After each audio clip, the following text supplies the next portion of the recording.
Il y avait des photos que tu avais oubliées? Oh, toutes à peu près, mais c'est déjà, ça fait quelque chose de voir défiler sa vie. C'est assez, enfin bon, ça fait quand même quelque chose. Imaginez que ça vous arrive, boum, vous voyez depuis votre enfance, ça crée. On voulait que ce soit un cadeau quand même, hein, tu sais, C'est c'est un un cadeau cadeau. émouvant. Non, Mais non, c'est un cadeau, bien sûr, tout à fait. alors la première image, c'est, tu t'en souviens, ça c'était En petite notamment, nuisette. oui. Ben, c'était l'époque où on portait des nuisettes, voilà. Hein. Aujourd'hui, c'est vrai que je ne me vois pas porter une nuisette, mais à cette époque-là, c'était la mode. Donc, je ne sais pas pourquoi j'étais en nuisette, mais il y avait un photographe. Alors il y a la photo de l'école aussi. C'est dans quelle cour d'école vous êtes, on vous voit Ah, à plusieurs c'était à Toulon, avec tes camarades? c'était le lycée TC, où je faisais mes études. Et autour de toi, tes amis de l'époque, est-ce que tu les as revus, quelques-uns en tout cas? Non, il y a un garçon, Gilles Durieux, que j'ai rencontré à cette époque-là et avec qui je continue à avoir des relations d'écriture, on s'envoie des lettres. Mais je suis quelqu'un d'un peu particulier. Le passé, c'est le passé. Puis voilà, il faut avancer dans la vie. Et c'est quelque chose qui doit vous donner de la force, mais ce n'est pas quelque chose qui doit vous arrêter. Voilà, donc c'est pour ça que ça me fait quelque chose aussi, c'est parce que je m'arrête rarement à réfléchir sur ma jeunesse.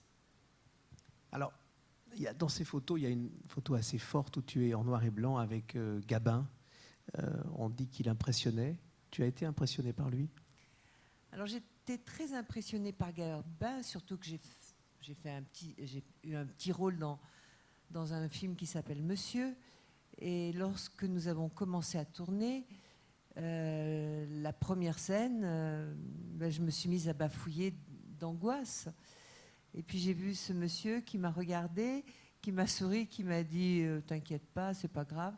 Et la scène suivante, c'est lui qui a bafouillé. Et il m'a dit tu vois, on est ex aequo.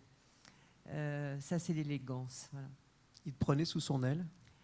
Oui, surtout que Gabin, j'ai tourné avec lui, mais après, j'ai continué à le voir parce qu'il a beaucoup tourné avec Alain Delon.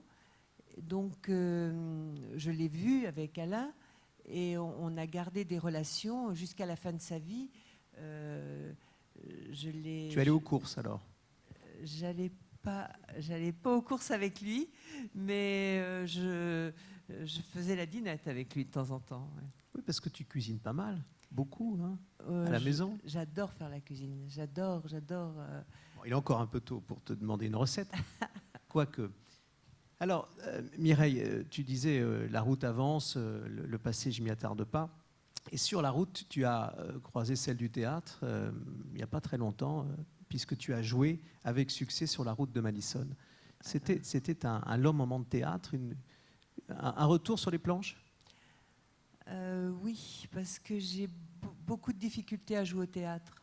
Je suis une grande traqueuse et je me réveille le matin en sachant que je vais jouer le soir, donc je commence à y penser. Toute la journée, j'y pense. Toute la journée, je me concentre là-dessus.